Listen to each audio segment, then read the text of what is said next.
Okay, well, first I need to say a couple of things. One is that the coroner system is an incredibly blunt tool when it comes to issues of quality assurance, but it is not without its value. I will go through some rapidly, but I'm going to just focus on a few core areas that come out of the area. One of them is that the system of operating these days within forensic pathology and coroner systems has radically changed. It's hugely different from probably many of you when you were studying at various levels in health sciences and so on. So you've got really a very different framework. So as a forensic pathologist, less than 1% of my work is about homicides or anything like that. Over 60-70% of the work we deal with is in natural disease. 50% of our cases have been treated in a hospital and died there. So we are very much engaged at that front end of clinical practice rather than forensic pathology in the way it might be shown on NCIS or Silent Witness, for example. And that's another whole talk, I might add.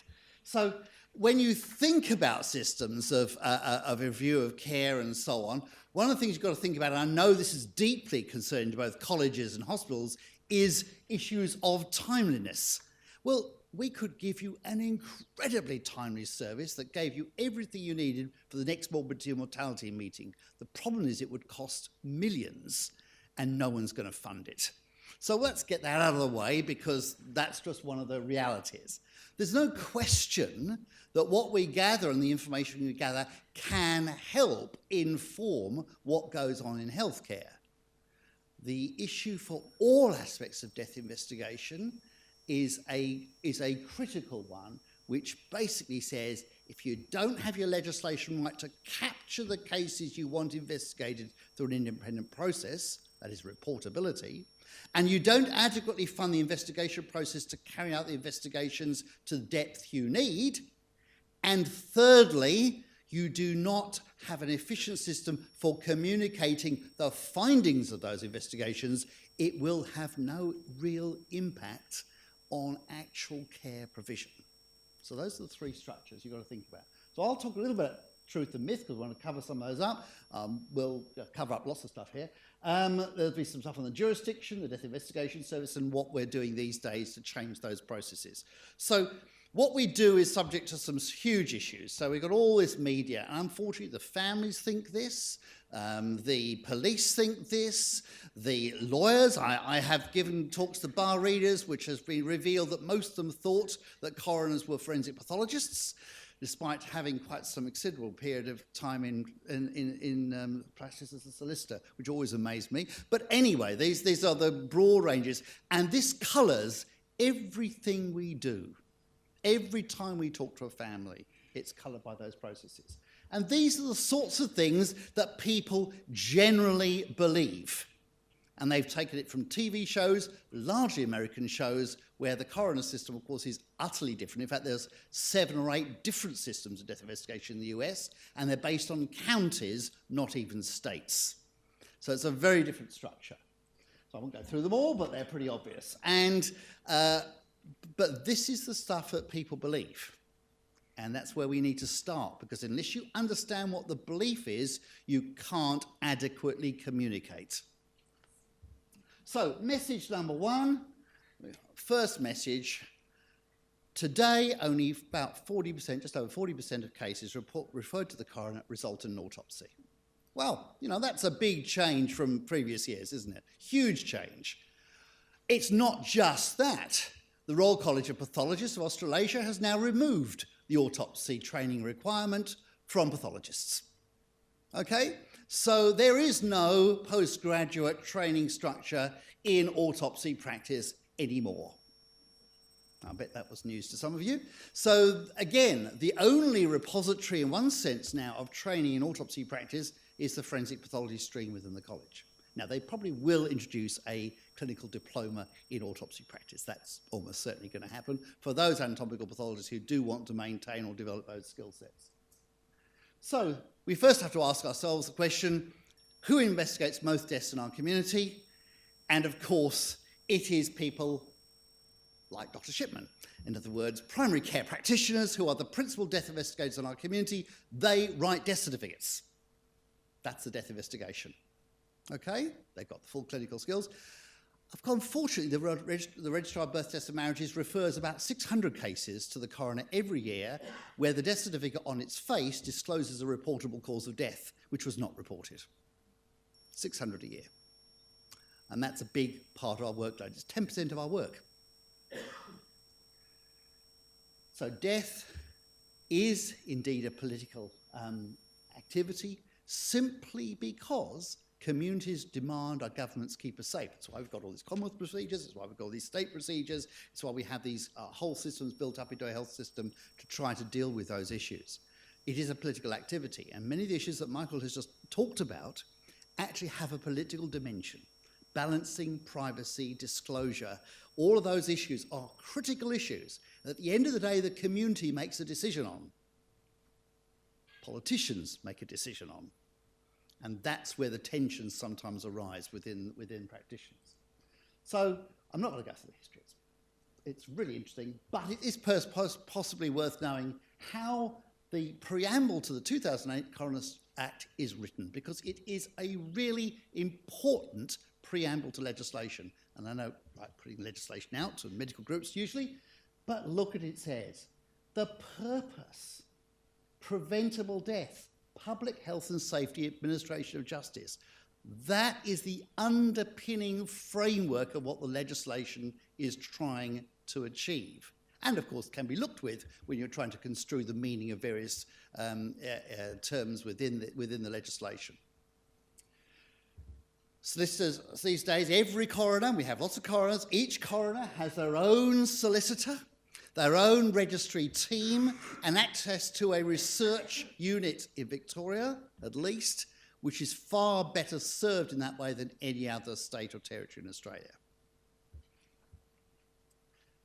That's what I see modern coronership as being. Okay? It's actually much more referenced on systems and individuals. Having said that, when you're standing in the witness box at an inquest as a medical practitioner or senior nurse and you're being questioned about what you did, it doesn't feel like that. So representation, and adequate representation, is a critical aspect of engaging with the coroner's system at that level. But it's a nice building, nice facilities now, we can have TV screens, we show CT scans, we show all these things in the courtroom.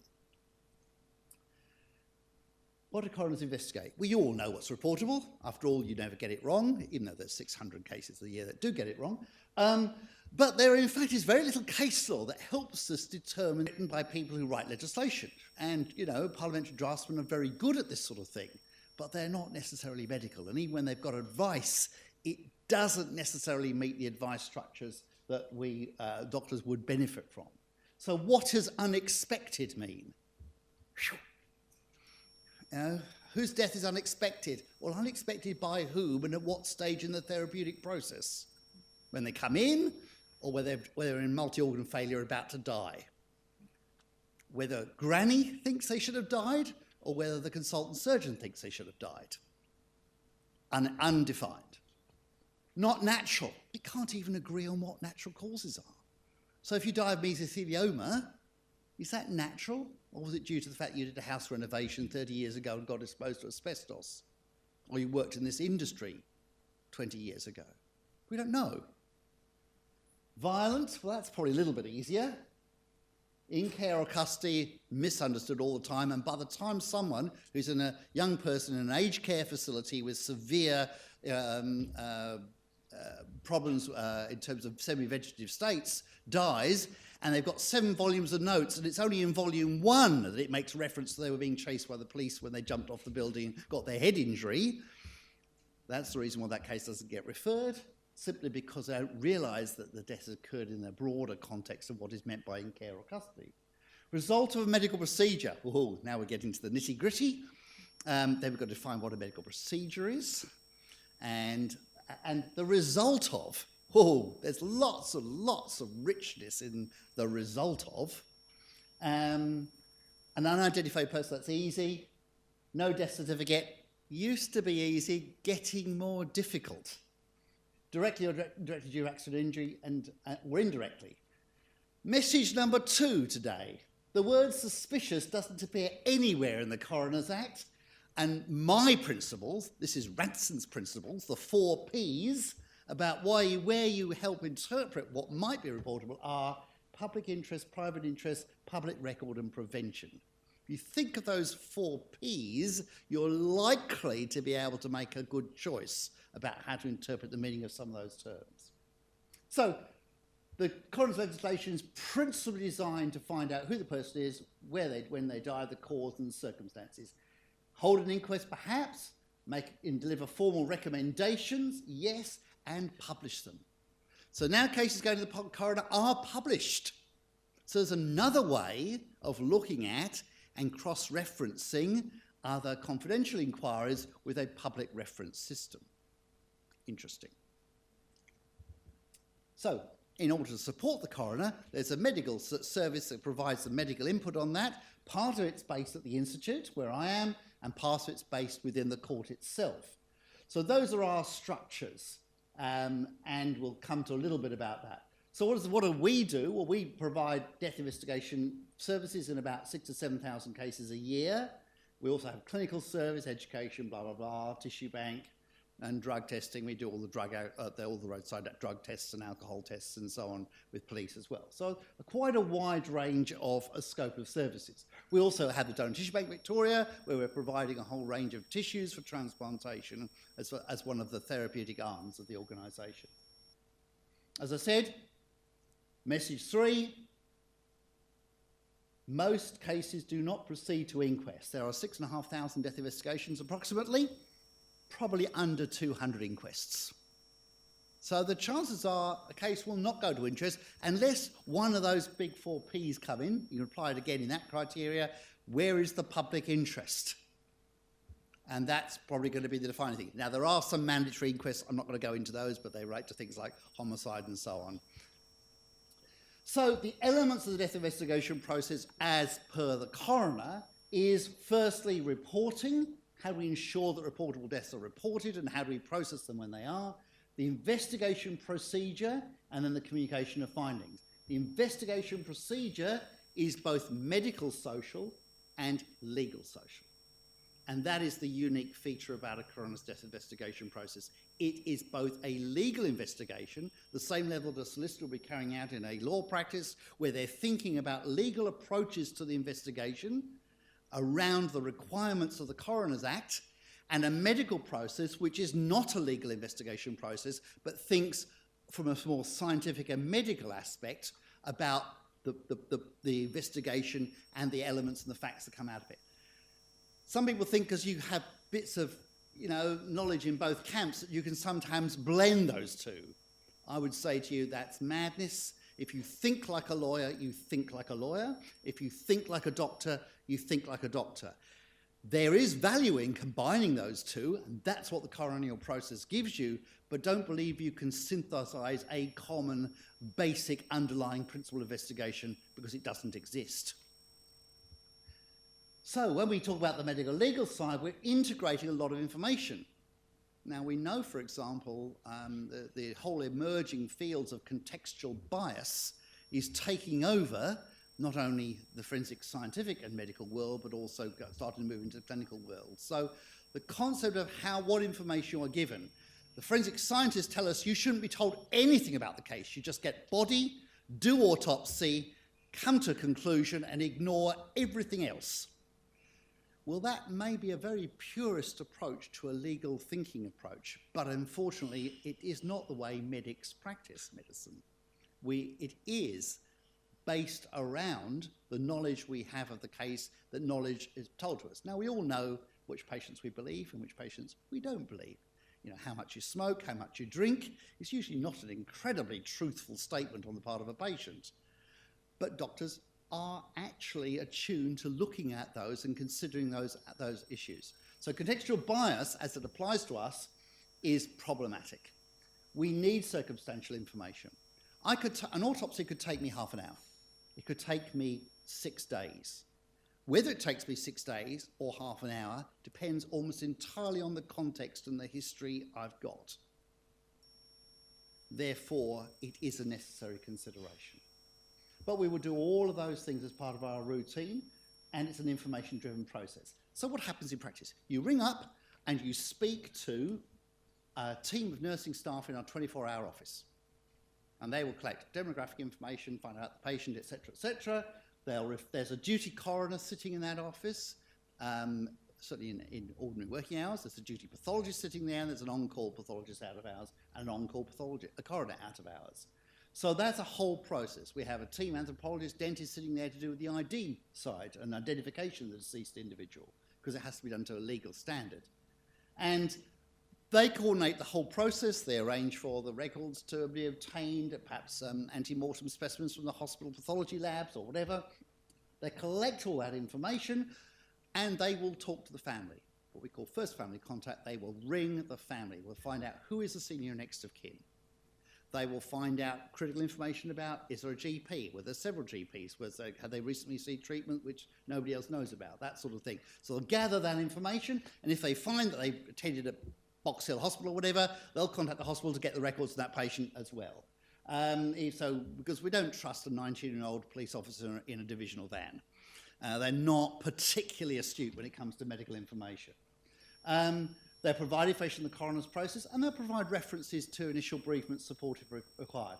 And then they'll arrange the body to be transported to us, except in particular cases. For example, you're moving in fracture neck of femurs towards not bringing them in if they've died in a healthcare setting, because we can actually get probably better information than we'll ever get by bringing the patient in.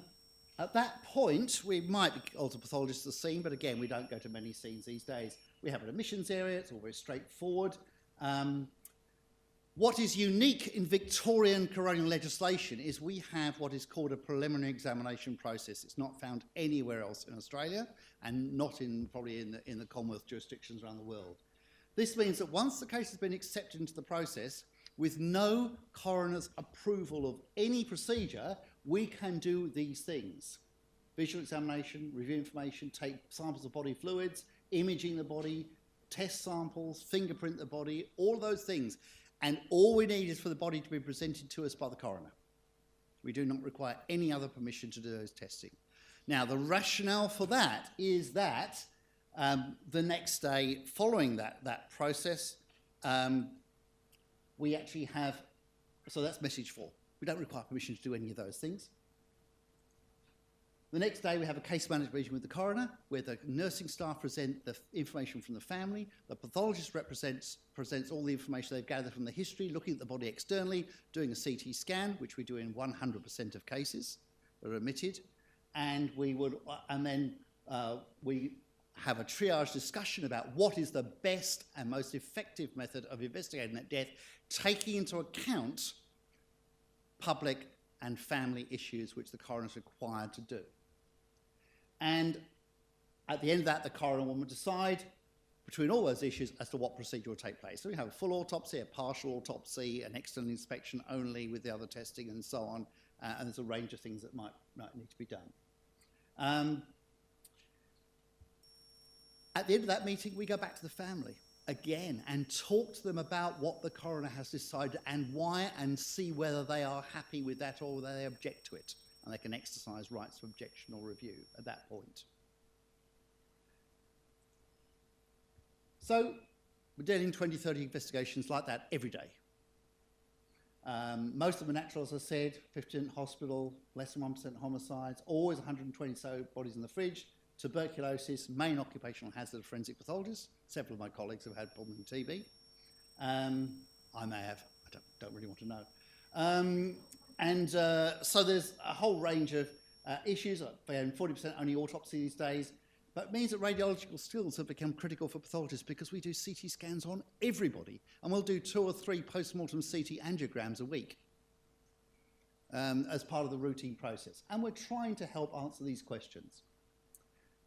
When we've finished and we've given our reports in, and usually our reports come out, if it's a non-autopsy case, as a dissection, probably the report will come to the coroner within a week or so.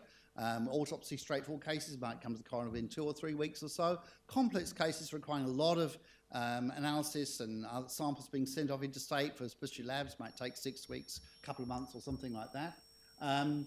But once it's gone to the coroner, the legal process of investigation effectively starts. And that will involve a coroner leading a triage team which will review cases. The coroner's prevention unit will look at the case material. The hospital medical investigation team, which includes doctors and nurses, will actually look at the cases and help the coroner triage those cases where there might be a significant public interest or significant family concern that needs to be addressed. That will involve sometimes police taking statements, the court registry staff dealing with the family, a brief of evidence being prepared, coroner considering whether that will go to inquest, very unlikely, or result in a chambers finding with or without circumstances. That is a detailed description of the background. And that's a coroner's decision, although people will have a right to ask for further investigation as part of that process. The chambers finding is probably the most common finding, which is just a written report by the coroner, and family conferencing these days is much more common. So we will get referrals referenced by the court registry, we'll refer it to our nursing staff. We run a clinical nursing unit separately to our admissions area, which deals with issues such as family concerns with the case, deals with issues of genetic predisposition and familial disposition, and we will refer patients on into the healthcare system, or families on into the healthcare system, if they consent for that in their interest. There's a whole interesting area about potential for third-party negligence and so on that emerges out of that is still not quite crystallised. So, the modern techniques these days, as I said, every single case gets a whole-body CT scan and a high-resolution head. Message 5, scans carried out in every case. If it's not for diagnostic purpose, this provides incredible documentary purposes. So we can go back now and say exactly what was there, especially when a patient perhaps hasn't had that level of investigation in a healthcare setting.